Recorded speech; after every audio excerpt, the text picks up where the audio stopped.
brother, John, was in the middle and was the realistic and studious one. The youngest, Michael, was still very young and imaginative as ever. John, how about you pretend to be a pirate and I'll be the good guy and we have a battle?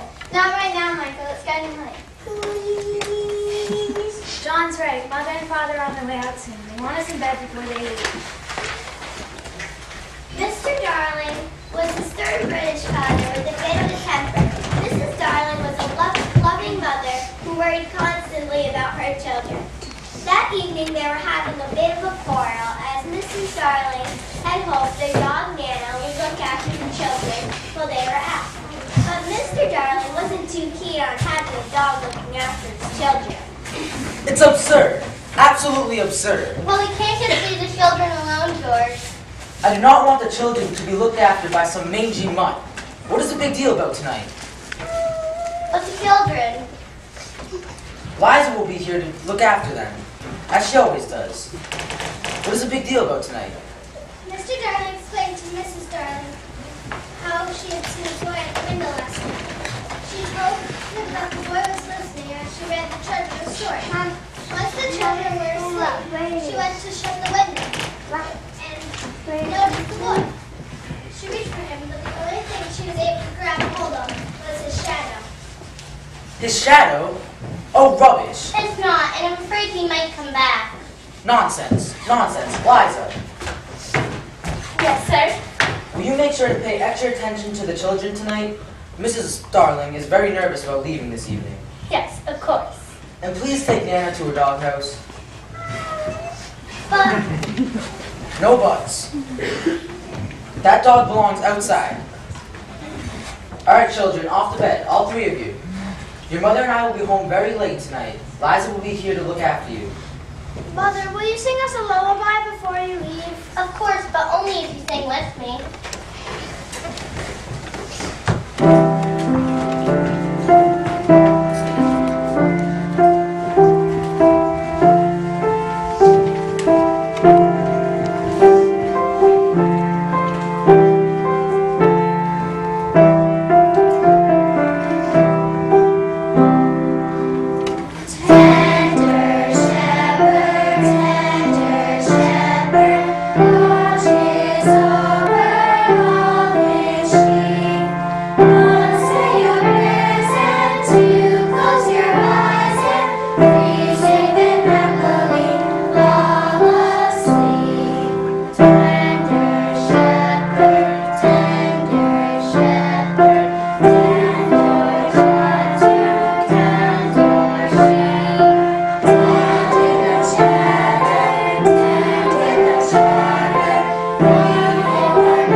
boy reattach his shadow by sewing it on.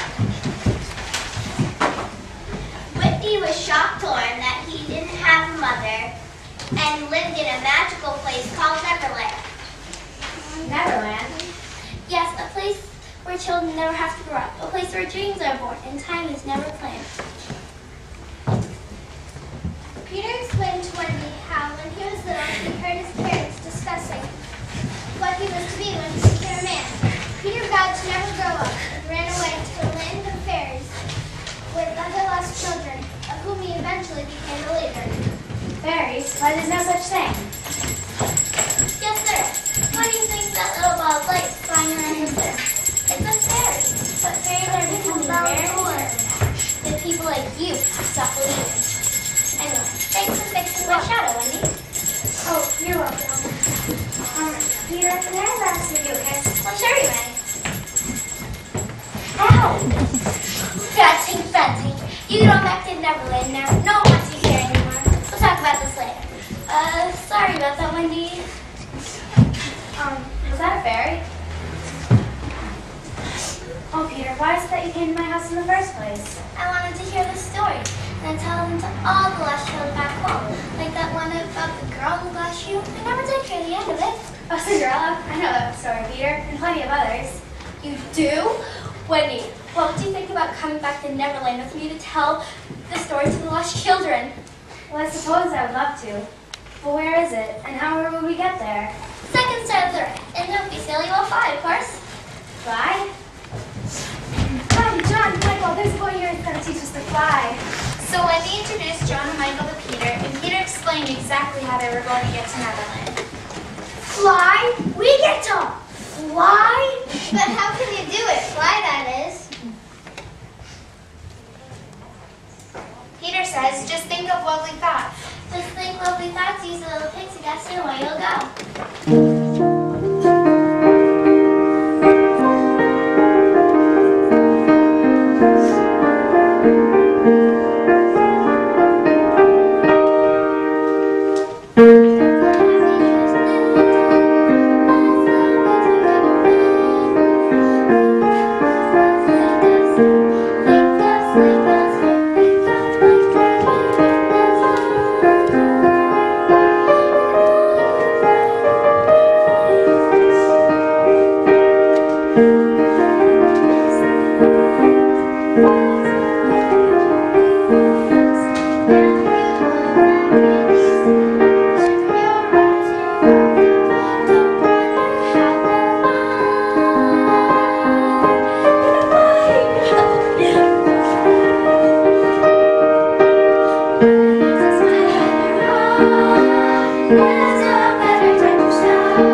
Smee. So where's the captain today, Mr. Smee?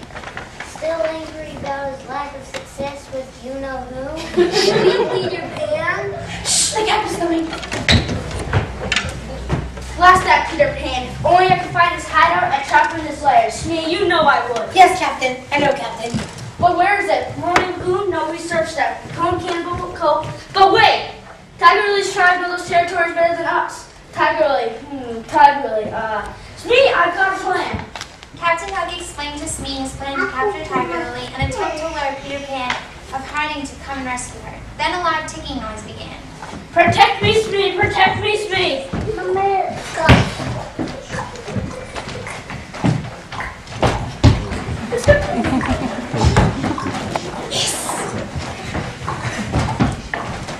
You know, Captain, you're a stranger crocodile. Really surprised me. Not just any crocodile, that crocodile, the one that ticks. Long ago, Peter Pan talked me on fed to that clock. The crocodile intends to be hand so much that can follow me ever since. He likely would have gotten me long ago, but he swallowed a clock. And whenever he gets too close, I hear the clock ticking. Well, Captain, it's sort of a compliment. Don't be ridiculous. But enough about this, Smee. I've got a plan to capture Pan.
Peter, we missed you so much. They haven't been as good as the show we brought back with you.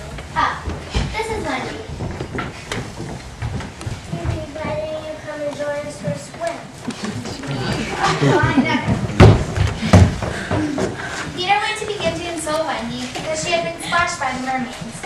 Then he noticed how good Smee had been with the captive, the tribal princess Tiger Lily, a friend of Peter's.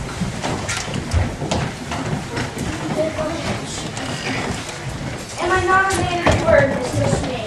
Yes, always, Captain.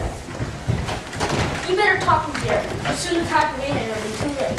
No, I will never betray Peter Pan. Remember, there is no path through water to the happy hunting ground. This is your last chance, Tiger Lily.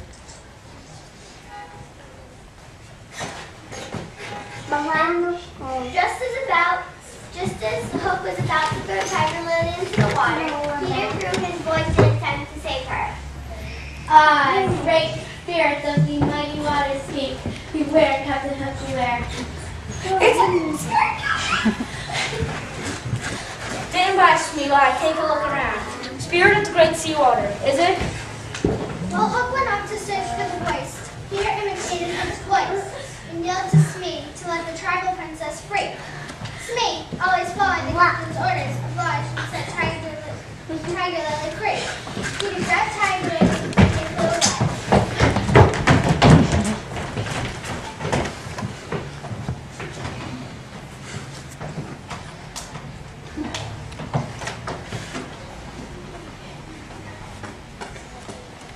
I know that Peter Pan's around here somewhere. Where's the girl? I let her go, Captain. You what? Your orders. My orders? Pan.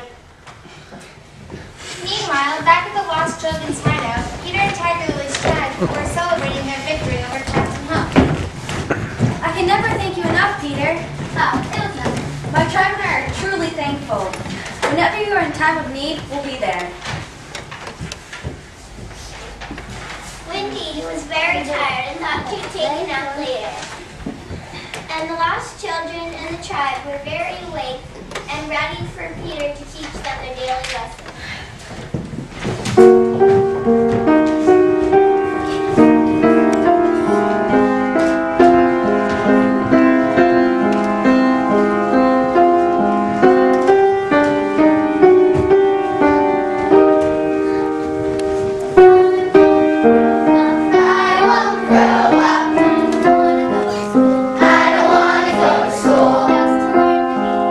Just to learn to be a parent.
will. Captain Hook admits defeat. Tomorrow I will leave the island never to return.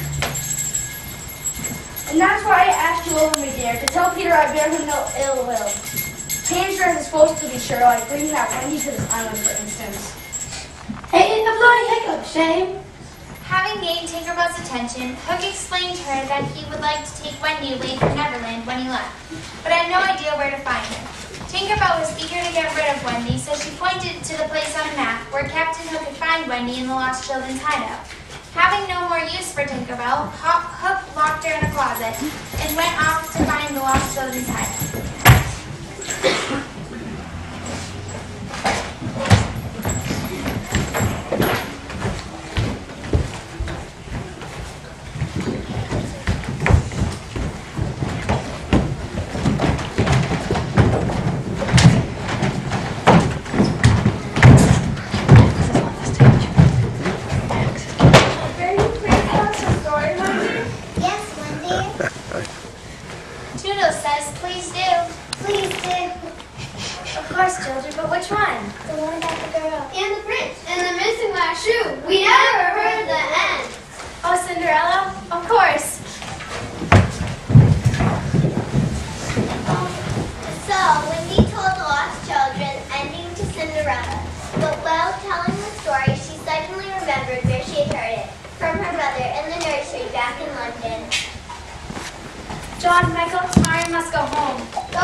Tinkerbell, who had escaped from Hook's ship, witnessed the whole thing and went to warn Peter.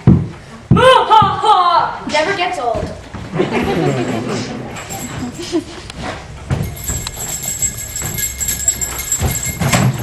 Oh, Tink, it's just you. When you must have loved this thing. Oh, don't be silly. I have to take my medicine. Poisoning things, I won't be silly. All silly.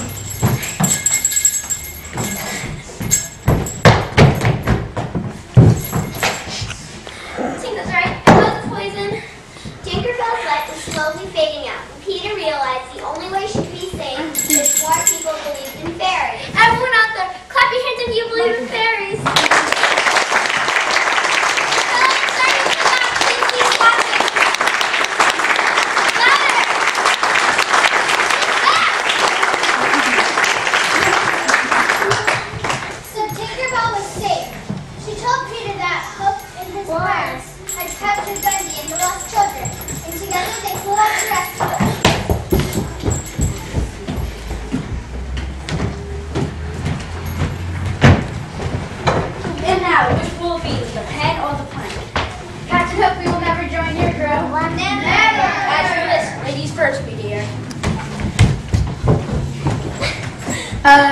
Captain, there's no splash. Not a sound.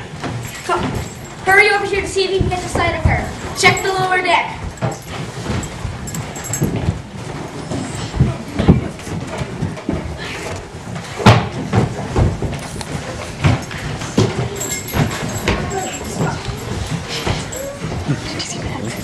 Peter, I knew you would come and save me. Peter greeted the lost children, who were thrilled to see him, and united them. Just then, Tiger Lily appeared. I told you I'd be here on your time of need. Everyone to the lower deck. Let's fight these pirates. Yeah! So the tribe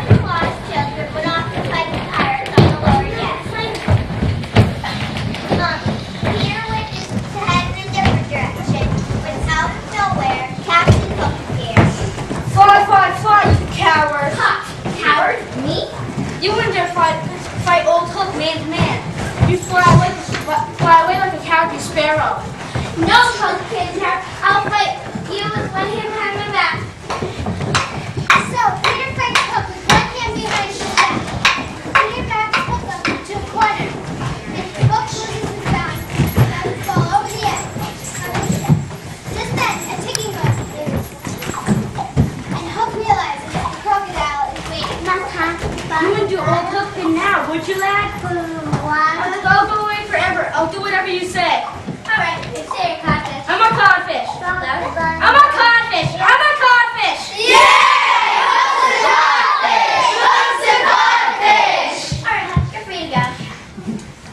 But as Peter turned away, Hook attempts to attack him from behind. But he loses his footing and falls into the ocean. Tick tock, tick tock. Help me! Someone help me!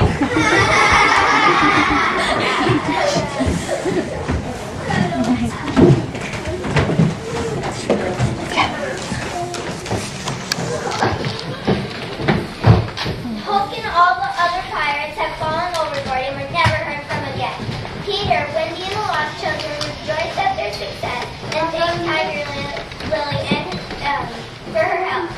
Peter claims the title of captain and takes control of the ship. Peter, or should I say Captain Pen? Where are you headed this ship? To London, madam. Man the capstan!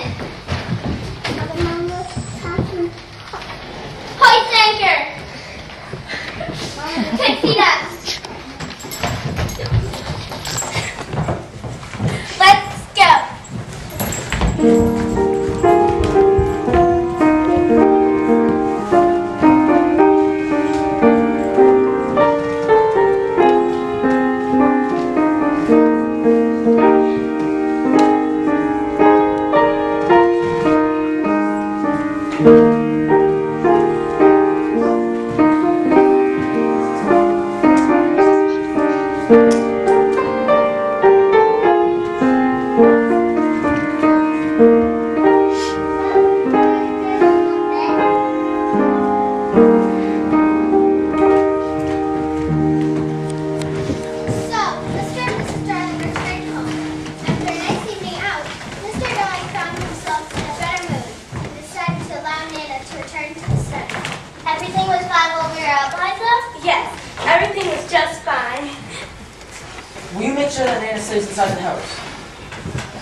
So Wendy, John, and Michael explained to their parents of their adventures in Neverland. It sounds like it must have been a wonderful dream. Oh, Father, but it wasn't a dream. See, look out the window now. It's Peter Pan sailing his ship back to Neverland.